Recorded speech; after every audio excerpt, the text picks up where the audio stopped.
Hello, everybody. Welcome to, wow, that's really tall, really high up there. Welcome to our Thursday Lunch and Learn. Hopefully, you are all here and ready for some exciting conversations. Yeah, we started this last week. Oh, my hair is a hot mess, but if anything else, you can know that you are free to show up however. Still in my workout outfit, but hey, I got it in. And I need to be getting my water because that way I can make sure I'm drinking my water too. Okay, who do I see is live? I see somebody's live. Oh, Carla. Hello, Carla. Good to see you. Oh, it is you. There we go. Carla, nice to see you. Congratulations on an awesome month for you. You are having so many good things going on. It's just really fun to see your momentum and really fun to see what things are happening and how you can make things happen. I just heard that there are 2 superstar director promotions happening like today or tomorrow, which is insane because this is March and yeah, it's springtime and usually people get it in their mind of, oh, you don't really, Lisa, hello, you don't really, and Aaron, we don't really get promotions, or it's hard to make your titles in the springtime, or it's, the big promotions only happen in the fall. Well, hold on to your seats, folks, and we need to change our perspective because it's not true anymore. Big things are happening right now, every day, all the time. I've seen lots of director promotions, people, introducing them into the director page and things like that. So anyway, super exciting. Okay, Dave, I don't see you on. So our special guest for today, because I neglected to get somebody because I totally forgot about how this goes, because I'm really good, Aaron knows, like last week, I'm really good at being like, hey, let's do this. You want to do it right now with me? But yeah, I need to work on getting it ahead of time so that you guys know. Alicia, hello. Let me see. Here we go. I will tag David Sattler because here we go. He is our special Lunch and Learn guest today. I'm so excited. All of you know that Dave and I have been working together full time for the last 5 years. But before then, he's been pivotal in helping me just keep things going ever since I joined 13 years ago. Isn't that so crazy? So I'm going to, I don't know where he is. But anyway, so if you guys have any questions for Dave, maybe about what it's like to be a spouse or how you can get your spouse on board or even just some of his expertise, all that kind of stuff. Seriously, David Settler, where are you? He's in the other room working on some stuff. So I was like, well, we're going to try out this whole, oh, here. Okay, good. Okay, so Dave, I can't, you want in my video, approve. To see if it works, it says adding, bring them on camera. Ta-da! It works. Okay, people, can you see me and Dave at the same time? I can. Oh, good. Well, and I'm glad I can hear you too. Yay! This finally works. We tried to do this with Aaron last week, and the technology just wasn't. Oh, good, Carla. You said yay. That must mean that it's working. Okay, so Dave, introduce yourself. Tell us a little bit about who you are and whatever you want to tell everybody real quick. And then we can ask some questions. I've told them if they have any questions, they can post them below. And then, of course, I always have some questions because I always like to hear from you. So take it away, Dave. What would you like to share with us today? Oh, okay. So first, there's 2 things I want to talk about today. That's it. Just 2 things. And that's why Alicia is saying thank you. Or maybe that's why Carla was like, yay. Number 1 is as far as sales go, and this is kind of coming off of our recent experience with LTO, but it is perfectly applicable for every time we have an LTO, which happens a lot in the fall when we have a lot of holiday products that may not move, or around Christmas time, or actually just whenever, because Scentsy's been doing, and by the way, when I say LTO, I mean a limited time offer. So anytime they have any kind of like, Easter products, spring products, something that is out of catalog and isn't available whenever, that's what we're going to call an LTO, right? So the thinking on LTO, it is not to base your month's PRV off of that limited time offering, right? So base your sales goals off of what you know you can provide your customers. That's your cake. And the LTO is the frosting on the cake. Now, many times frosting makes the cake, right? But the reality is you've got to make the cake good without the frosting. This is probably a terrible analogy, but there's just, It's a lunch and learn, so at least you're talking about that's food. right. Just kidding. Just do not, you'll be extremely, you put yourself up for disappointment if you base your goal of 2,000, 4,000, whatever your PRV goal is, if you base it off of the limited time offering. Because here's the reality. We are fortunate enough to be working for a company where our products are actually in high demand and within minutes, right? The only comparison I have is in, my brother and I both like shoes and sneakers, and Nike will come out with a pair of sneakers, and within minutes, they're gone in all sizes, which is, I can't even fathom, because we run out of a warmer in one size within half an hour. These guys run out of one shoe in all sizes in less than half an hour. So, like Nike and other brands, we're in the good position of we have a very desirable product. Now, I mean, it could be worse, right? We could be working for another direct selling company who we could have a super huge launch and it's just crickets, right?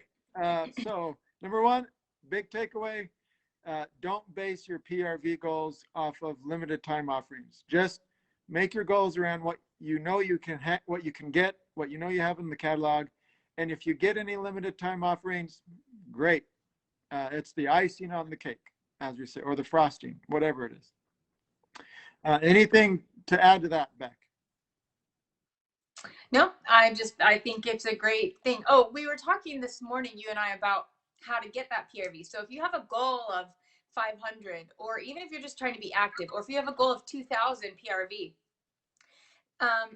a lot of the effort that we put into LTOs, that's our frosting, if we put that same effort into even creating a fun mystery bundle, or my favorite is when we actually do a party.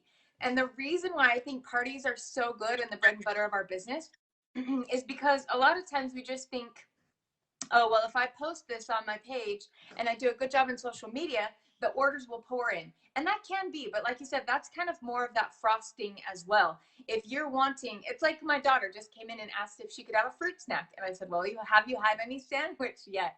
You need to get the good stuff in your belly first so that then you can have a little treat and it's fun. But you need to have a business be healthy and sustainable. You know, you need to eat your carrots for lunch. What is that? That's a party, whether that is, having, I was just going to ask you and be like, hey, Dave, what are some ideas of parties? But I didn't want to throw you in that spotlight. Whether that right now, online parties are big, or even a bingo party, make it fun. The idea is just to make it fun. But I love, I love the idea of a party with a host. Don't call it a party, whether it's a texting party or whether it's a personal shopping link or whatever it is, because then it helps you build that base of orders, but it also gives you more people that you can then ask about hosting again, so that your circle of friends is only so big. But then you invite each of those people to host a party or to join your team or to buy, and now your circle is this big. And then at that party you ask all of those people, and then you get at least a party book from every event, Facebook party lives, all of the things. We have so many things that are available to us. Those are the bread and butter. Those are the carrots and proteins of your lunch, so that you can be healthy and have a healthy business. I love LTOs. I think they're exciting. I think they're fun. But again, it's more, like I said, it's a frosting on top. It's like a, ooh, look what we get. And that's why they don't announce them very quickly beforehand. They'll tell us on a Thursday or Friday and they launch Monday. So the intent is to add some energy and something fun and to add that energy into it. But the bread, and which is great, and I love that we get to work in tandem. But that you can't be living off of just frosting and cupcakes. You got to have some meat and potatoes, if you will. Yeah. So Aaron, use those Google Forms to get more bookings and new teammates. Yes, that's what I love about high sales, is even if you're making, we talk a lot of times about the benefit of building a team, and how I make way more off of the team leadership bonuses than I do even myself selling my own PRV.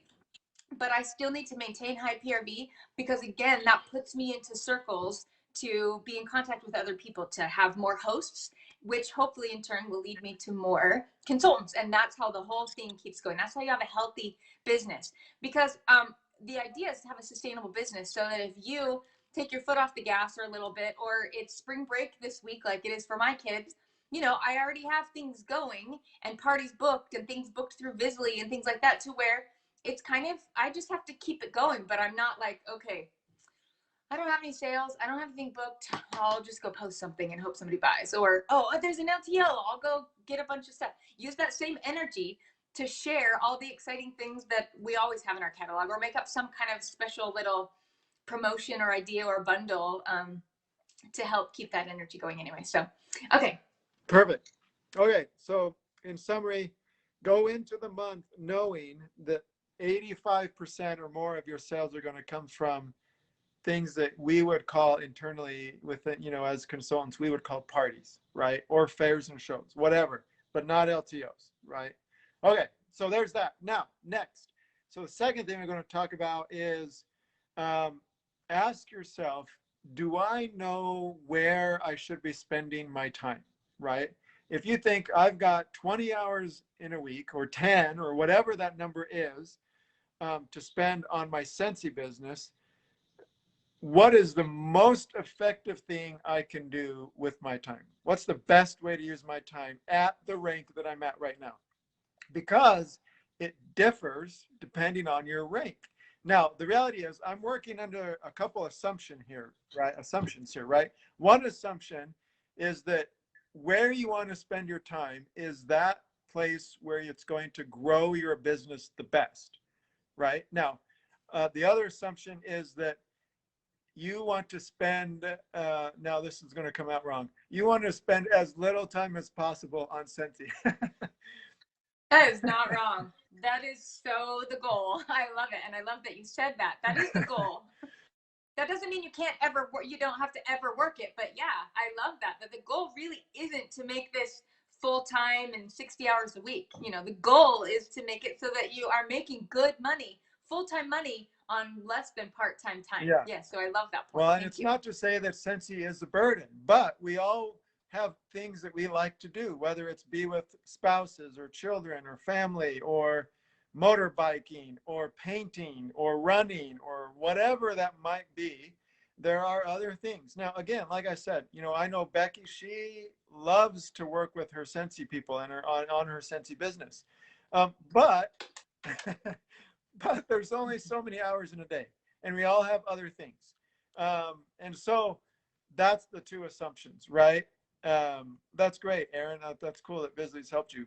But yeah, and Visly is an example of a way to save your time. Okay, so what we're going to look at is Becky and I have broken down the ranks and assigned. There's 3 ways that you can spend your time. And for our purposes, 3 ways you can spend your time growing your Scentsy business. First one, and you probably know them, and you're going to say them out loud with me. One is sales. Second one is recruiting. The second one is mentoring or working with your team, leadership development, whatever that might be. Okay. We all nice. Okay, so Aaron's on the call. Thank you, Aaron, for your comments. As do I. So I agree with you, Kellen. That's my approach too. Or Aaron, thank you. So here, let me just flip my screen real quick. How should I spend my time? Okay, so tell yourself, identify, and it's a little bit blurry, so I apologize there. That's a little bit better. Tell yourself, what rank am I at right now? Find yourself on this image, okay? So let's just start from the beginning. If you're essential, certified, or lead, if you can see the legend down there, the red and I'm going to come back to my pretty face. The red is sales, 85%.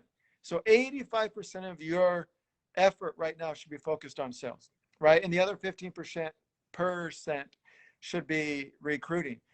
And some of the reason for that is I'll tell you my point of view, and I'd love to hear some of your thoughts on why that is.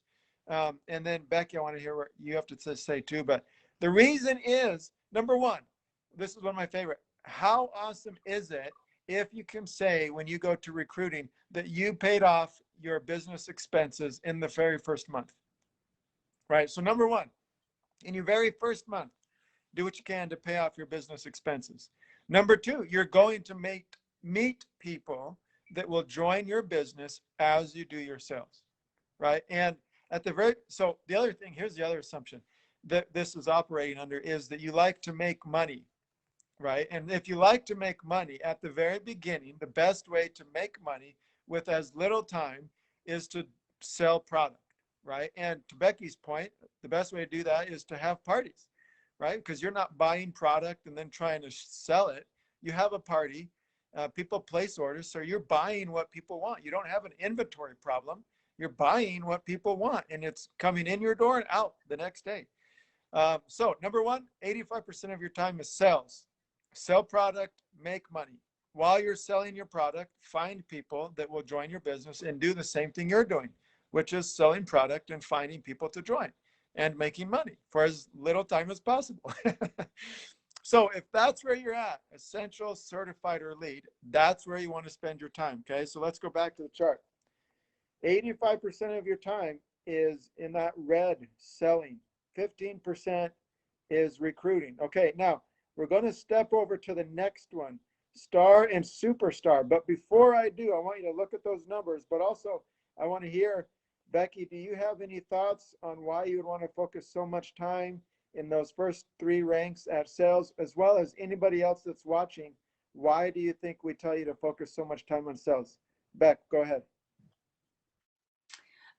Well, it helps us get the shooting star. You can't earn the shooting star. Even if you recruited or sponsored 10 people, shooting star is a sales-based award. So that's your first 15 days of Scentsy. You have to sell 500 PRV. So that's the one reason to start, as well as to get to your first promotion, to get to certified, that's 1,000 PRV. So again, that's sales-based. And the sooner you get to that, you can even get your first promotion and jump right over that 20% to where you can never have to be paid at 20%. So a lot of those early incentives are based on sales, because that also, like Wanda says, it helps you meet new people. Your circle of customers will lead you to your circle of new people who want to join, who want to host, and that's kind of the basis for getting it all off the ground.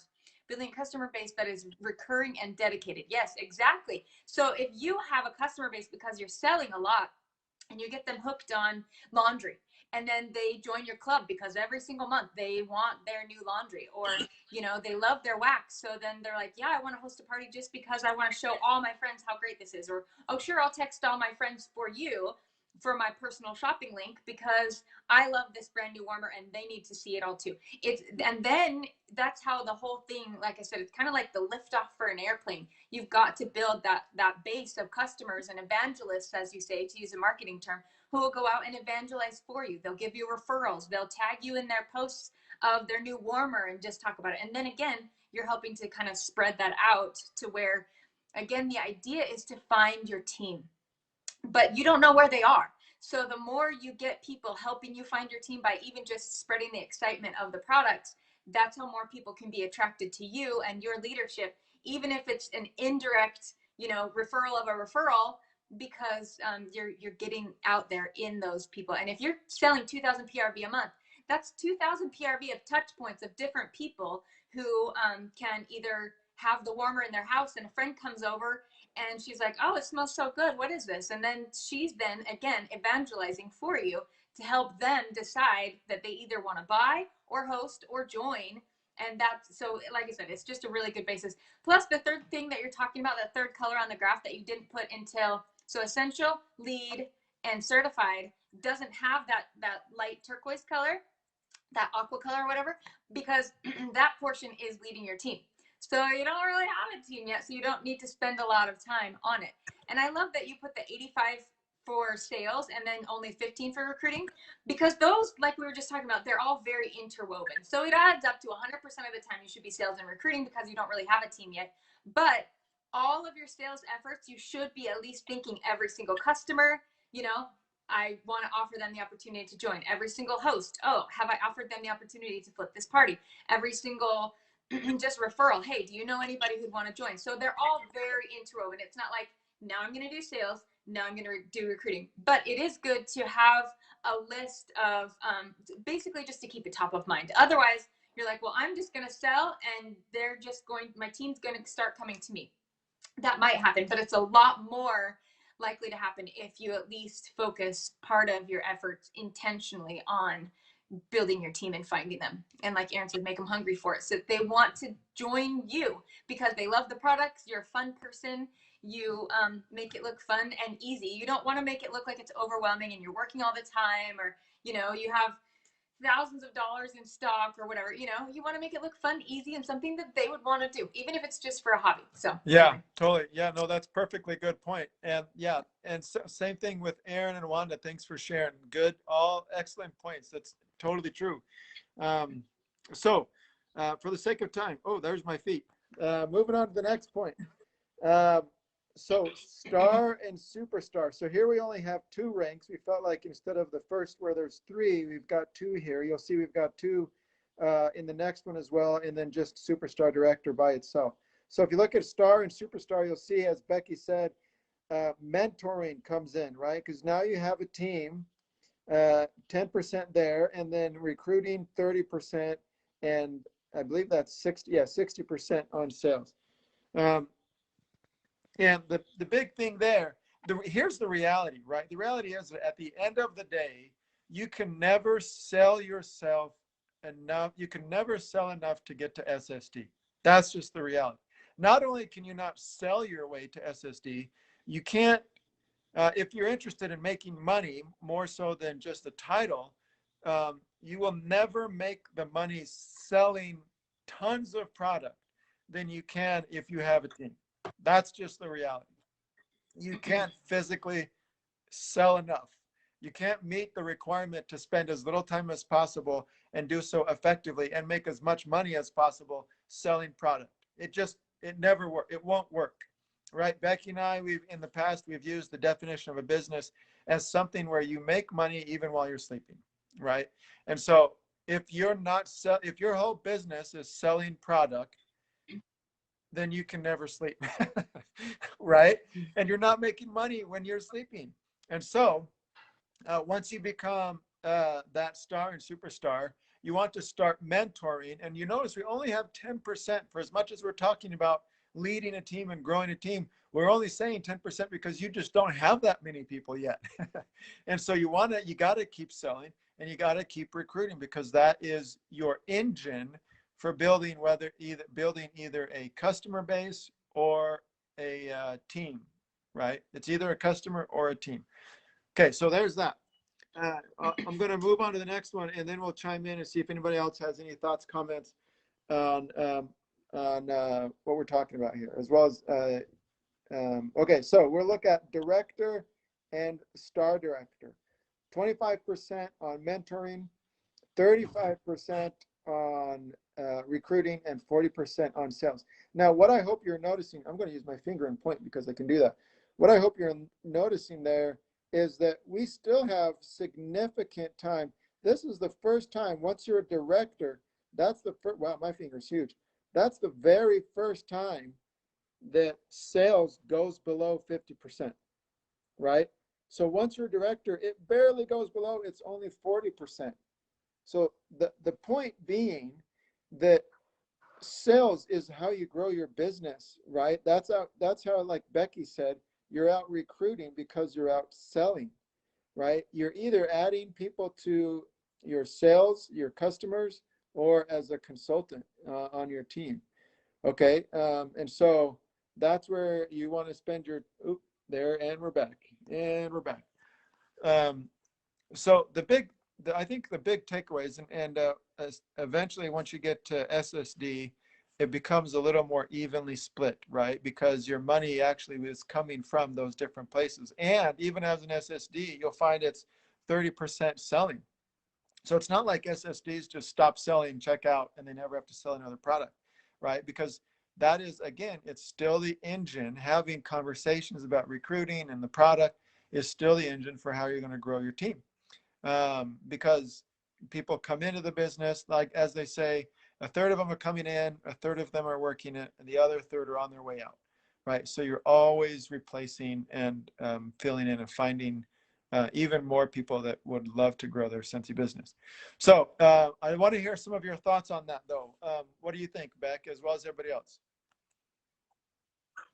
Oh, I think it's good thing to realize that, we're always growing, always working, and that sales is definitely not where you can stop. A lot of people only focus on sales, and they're like, well, I am going to get annual sales this year, but I just haven't recruited anybody in 6 months. Well, then you're not really using your sales to the best extent they can. And even if your customers don't want to join, like I said, that's okay, but they are your key to finding more people. Or if they aren't, take a totally separate way, because I kind of bunk this theory as a personal joiner.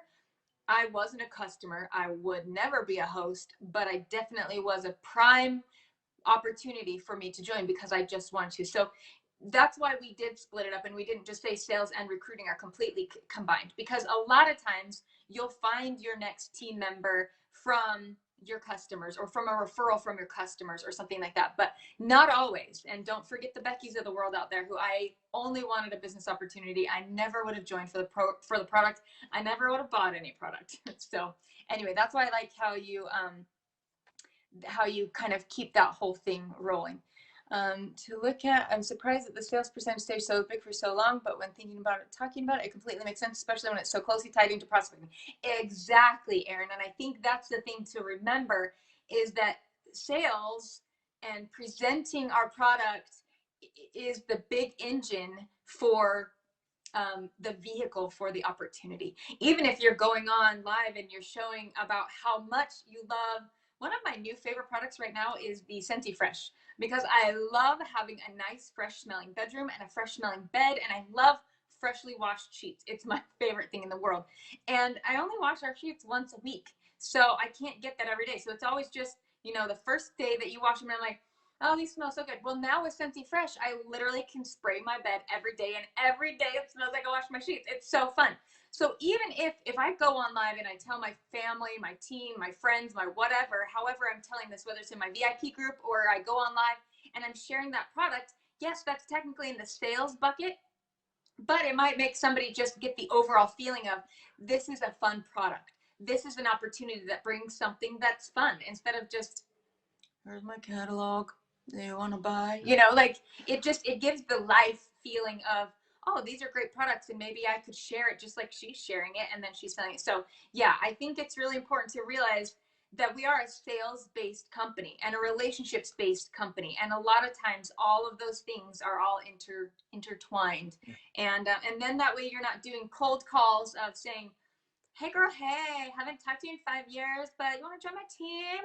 And then it just gets really slimy. But it helps you have a lot more of that attraction marketing, because you're making it look fun, you're making it look attractive. And even if you're trying to sell an opportunity, you're basically just sharing the great things that we get to do by selling. And then people are like, oh, well, if that's all it takes, I could totally do that. So that's what we're trying to create, is those moments of, we're selling and sharing, but basically through that, creating the channel to say, oh, that looks easy enough, I could do that. Yeah, So yeah. but yeah, it is kind of fun, like you said, Erin, to think about just how much it is sales based for the whole time.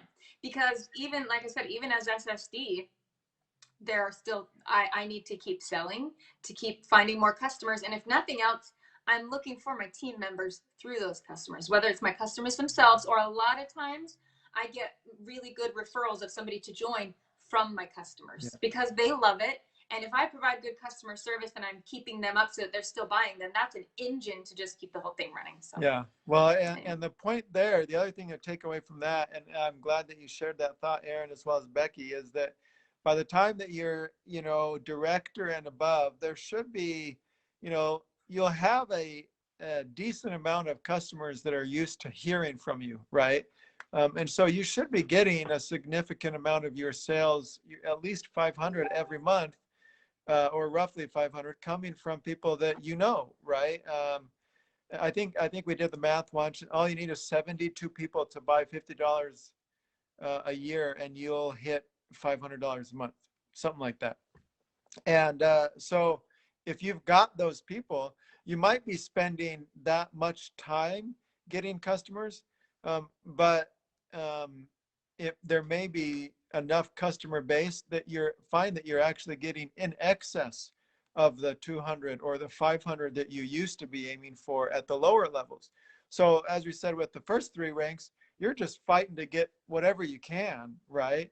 But it may be easier to get more because you've got already an existing customer base. And so you'll actually end up making more money from your PRV, but it'll still continue to become, at least in our experience, a smaller percentage of your overall paycheck, because you'll start making more off of your wonderful teammates and those people that you're helping grow their businesses. So that's what I had for today. Those are the two things. And yeah.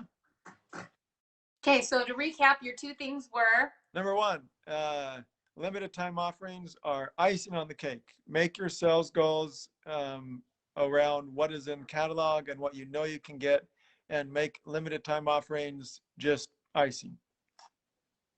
Beautiful. Love it. Okay, and your point number two? Spend your time wisely. Do the things that are the most effective for you at your rank, that will give you, depending on your rank, the best return and help you spend less time and make more money. Which I love. And I love the reminder that in the long run, these graphs do look like they have a lot of sales, but you cannot sell your way to a promotion. You cannot sell your way to director, and you definitely won't keep that title. And you can't continue on to be star director and superstar director without looking to grow and build and nourish that team. So I love that reminder. So thanks, Dave. You are our most handsome lunch buddy we've had yet. So thank you for joining us. My pleasure. Anyway, yeah, no, I was just like, oh man, I forgot to get somebody. So thanks for being my pinch hitter always. And everybody, thanks for joining our little lunch and learn. It's the top of the hour, so we'll love you and leave you. But hopefully you have a notebook full of new ideas, something that you can go out and go forth and earn. So, all right, have a great Thursday, and we'll talk to you guys later. See ya.